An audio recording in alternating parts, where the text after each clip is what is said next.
आज के इस छोटे से वीडियो में मैं आपको बताने वाला हूँ जिंगर के कितने बेनिफिट्स होते हैं। जो अदरक है सभी के घर में अवेलेबल होता है, सर्दियों में ज़्यादा चलता है, सर्दियों में ज़्यादा लोग इसको इस्तेमाल करते हैं। इसके कितने विशेष बेनिफिट्स होते हैं, ये हमारी किस किस समस्या को सही करता है। यहाँ पे मैं जो भी चीज़ें बताता हूँ आपको एज ए प्रैक्टिकली बताता हूँ। जो मेरे 10-11 साल का अनुभव है उसको ही मैं आपके साथ शेयर करता हूँ, जिससे आप ज़्यादा से ज़्यादा बेनिफिट्स ले सकें। और यहाँ पे मैं कोई भी ऐसी चीज़ें नहीं बताता हूँ जो आपके शरीर पे कोई गलत नुकसान दे।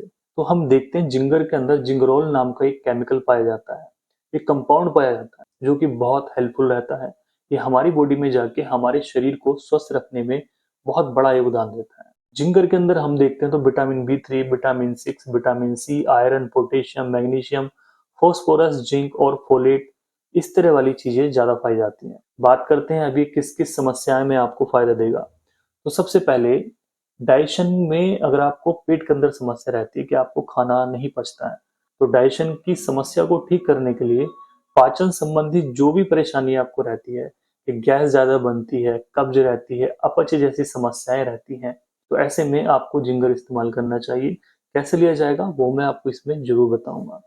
सेकंड की हम बात करते हैं जो व्यक्ति बार बार बीमार पड़ते हैं कि डॉक्टर साहब हमारे हमारे अंदर ये प्रॉब्लम है कि हमें बार बार कफ, कोल्ड, फीवर, स्नीजिंग और हमें बार बार नजला पड़ जाता है, इस तरह की समस्याएं रहती हैं।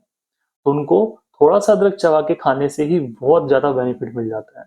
अदरक की चाय बना के पीने से, स्ट्रॉन्ग चाय बना के पीने से फायदा लग जाता है। अदरक को गर्म पानी में डाल के थोड़ा सा नमक डाल के पीने से फायदा लग जाता है। उनका जो भी सारा बलगम है, चाहे वो नाक में जमा है, चाहे गले में जमा है, वो सब बाहर हो जाता है। एक दो बार पियेंगे या 2-3 दिन पियेंगे, उनको विशेष बेनिफिट लगते हैं। जिनको साइनोसाइटिस की प्रॉब्लम रहती है कि हमें साइनस रहता है, नाक में बलगम भरा रहता है, पीछे को टपकता है और हमारी नाक से पीछे को गले में आता है, फिर हमें गले से बाहर निकालना पड़ता है। तो इस तरह की समस्याओं में भी अदरक को देखा जाता है, बहुत इसके हेल्पफुल बेनिफिट मिलते हैं। अदरक को हम देखते हैं कि जहाँ पे म्यूकस का प्रोडक्शन ज्यादा हो रहा है, जनरली तो देखिए आपको ये मानना बहुत जरूरी है कि आपको अगर थोड़ा थोड़ा सा बलगम आता है वो आपकी बीमारी की समस्या नहीं है, वो आप ऐसे बीमार नहीं हो।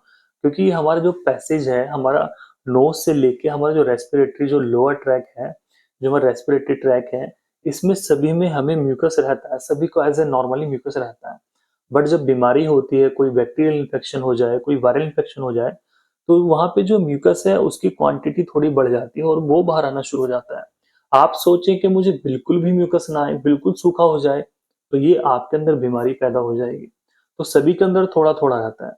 तो अगर आपकी ये कंप्लेंट है कि मुझे सुबह में उठकर थोड़ा सा बलगम आता है, तो वो समस्या नहीं है मेरे दोस्त। आपको समस्या तब है जब आपको बहुत ज्यादा आना शुरू हो जाए, आपको उसकी वजह से कमजोरी होनी शुरू हो जाए, आपको उसकी वजह से सांस फूलना शुरू हो जाए। क्योंकि जब भी म्यूकस बढ़ता है तो वहां पे जो एल्वुलाई है लंग्स के, तो वहां पे जो सिस्टम है बिगड़ जाता है। क्योंकि वहां पे स्पेस नहीं मिल रहा है, क्योंकि वहां पे म्यूकस भरा हुआ है, बलगम भरा हुआ है। तो आपको सांस फूलता है, खड़खड़ वाली खांसी है, बहुत ज्यादा बलगम आ रहा है, या खड़खड़ बहुत ज्यादा है, बलगम नहीं आ रहा है, तो वो समस्या है, उसका ट्रीटमेंट आपको लेना है। ट्रीटमेंट आपको कब नहीं लेना है, जब आपको थोड़ा सा बलगम रोज सुबह में आ रहा है, वो समस्या नहीं है। वो हमारी बॉडी का डिटॉक्स प्रोसेस होता है। जैसे सुबह में यूरिनेशन जाते हैं, स्टूल करते हैं, उसी तरीके से कई बार म्यूकस भी बाहर आता है, तो वो समस्या नहीं है। और आप चाहते हैं कि मेरे अंदर 1% भी म्यूकस ना हो, तो ऐसा पॉसिबल नहीं है। और अगर ऐसा हो जाता है तो आप बहुत ज्यादा बीमार पड़ने शुरू हो जाएंगे। थोड़ा सा मैंने इसलिए एक्सप्लेन किया है क्योंकि बहुत सारे दोस्त परेशान रहते हैं, कमेंट करते हैं कि डॉक्टर साहब मुझे म्यूकस ज्यादा बनता है, मुझे सुबह में थोड़ा बलगम ज्यादा आता है। तो जिनको ये समस्या है उनकी इम्यूनिटी बूस्ट होगी अगर वो इसको लेना शुरू कर देते हैं। जो बार बार नजला है वो जल्दी ठीक उनका हो जाएगा। अगली तरफ चलते हैं, जो क्या आता है कि आपको ब्लड प्रेशर की समस्या रहती है, तो ये आपके ब्लड प्रेशर को मेंटेन करके रख सकता है। क्योंकि इसके अंदर हम देखते हैं एंटीऑक्सीडेंट प्रॉपर्टी इसके अंदर है, जो कि आपके ब्लड प्रेशर को नेचुरली मेंटेन करके चलेगा। और हम देखते हैं स्किन के मामले में, अगर आपको बहुत ज्यादा स्किन आपकी डल हो गई है, उस पर चमक नहीं रही है, तो आप अदरक का सेवन कर सकते हैं। अपनी स्किन को सही रखने के लिए पानी में डाल के आप अदरक को पी सकते हैं। उसको आप अच्छे से कूट के पानी में डालिए, थोड़ा नमक डाल के गुनगुने पानी के साथ आप उसको पी लीजिए या खा लीजिए। और इसी में आता है जिनको ओबेसिटी की प्रॉब्लम है कि हाँ डॉक्टर साहब हमारा लिपिड बढ़ा हुआ है, लिपिड प्रोफाइल ज्यादा रहती है, कोलेस्ट्रॉल बढ़ा हुआ है, हमारा मोटापा ज्यादा बढ़ रहा है, तो ऐसी व्यक्ति को भी अदरक का सेवन करना चाहिए। डायबिटीज की प्रॉब्लम है तो डायबिटीज में भी आप इसको लीजिए। जिन दोस्तों को गठिया रहता है, गठिया में मैं अपने पेशेंटों को बताता हूँ जी आप सौंठ का पाउडर ले लीजिए, गुनगुने पानी के साथ सुबह शाम उसके आप फंके लीजिए। आपको जो दर्द है, जो आप गठिया जैसी समस्या है, जोड़ों में दर्द रह रहा है, यूरिक एसिड बढ़ा हुआ है, उसमें ये आपको विशेष बेनिफिट देगा। अगला आता है दोस्तों इसमें जिनको सोने में प्रॉब्लम है, जिनको मेंटल हेल्थ को अपनी अच्छा रखना है, कि आपको नींद अच्छी आनी चाहिए, नींद बिल्कुल डीप आनी चाहिए, नींद में कोई समस्या ना हो, कि कम से कम 6 से 7 घंटे की नींद हो और वो बहुत अच्छी डीप स्लीप हो। तो ऐसे में अदरक का सेवन आपको करना चाहिए, शाम को ज़रूर लेना चाहिए, इससे हमारी बॉडी में जाके अच्छी नींद का प्रोडक्शन होता है। अल्ज़ाइमर डिजीज़ एक कंडीशन होती है, एक ब्रेन की डिजीज़ होती है जो कि ओल्ड एज में जाके ये बढ़ जाती है, कि पेशेंट भूलना शुरू कर देता है। अल्ज़ाइमर डिजीज़ एक ऐसी डिजीज़ है जो कि मेंटल डिजीज़ के अंडर आती है, जो कि एज के अकॉर्डिंगली बढ़ती रहती है। बहुत सारे पेशेंट में आनी शुरू हो जाती है। तो उसके बचाव के लिए एंटीऑक्सीडेंट प्रॉपर्टी इसके अंदर है, तो आप अदरक को लेना शुरू कर दीजिए। अगर आपकी एज 50 है तो आप कंटिन्यूअसली अदरक को सर्दियों-सर्दियों तो इस्तेमाल कीजिए। तो अदरक के मैंने बहुत सारे बेनिफिट्स बताए हैं, इनमें से जो भी आपकी समस्या है या नहीं भी है, क्योंकि ये हमारी इम्यूनिटी को बूस्ट करता है, तो अदरक को लेना आप शुरू कर दीजिए। अब बात आती है आप इसको किस तरीके से लेंगे, तो इसके 3-4 से तरीके आते हैं।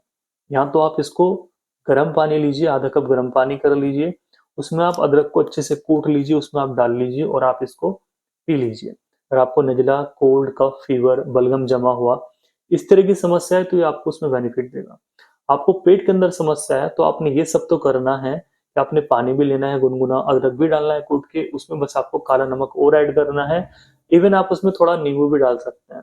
उसको आप सिप-सिप करके, घूँट-घूँट करके पी लीजिए। आप देखेंगे आपके पेट के अंदर जो गैस रुकी हुई है, बहुत बेनिफिट उससे लगेगा। आपको अगर बहुत ज़्यादा पेट में मरोड़ वगैरह हो रही थी, उसमें भी आपको बेनिफिट मिलेगा। अगले तरीके से आप इसको ले सकते हैं, जो अडल्ट हैं, जो बड़े व्यक्ति हैं, इसको आप अच्छे से साफ कर लीजिए, थोड़ा-सा आप इसका पीस काट लीजिए, थोड़ा-थोड़ा करके, छोटा-छोटा करके उसको काट लीजिए। थोड़ा-सा उस पे नमक डालिए, चाहे काला नमक डाल सकते हैं, चाहे आप सफ़ेद वाला नमक डाल सकते हैं और उसको आप मुँह के अंदर रख लीजिए। एक तो जो तम्बाकू खाने की लत है, वो रिड्यूस होनी शुरू हो जाएगी। जो इंटरनल डिज़ायर आपको बार-बार टबैको की उठती है कि आप टबैको का सेवन करें या स्मोकिंग करें या बीड़ी पिएँ या पान खाएँ या कोई रगड़ने वाला तम्बाकू खाएँ, तो उसमें आपको विशेष बेनिफिट लगेगा। उसको आप मुँह के अंदर लगभग आधा घंटा चबा के रखिए।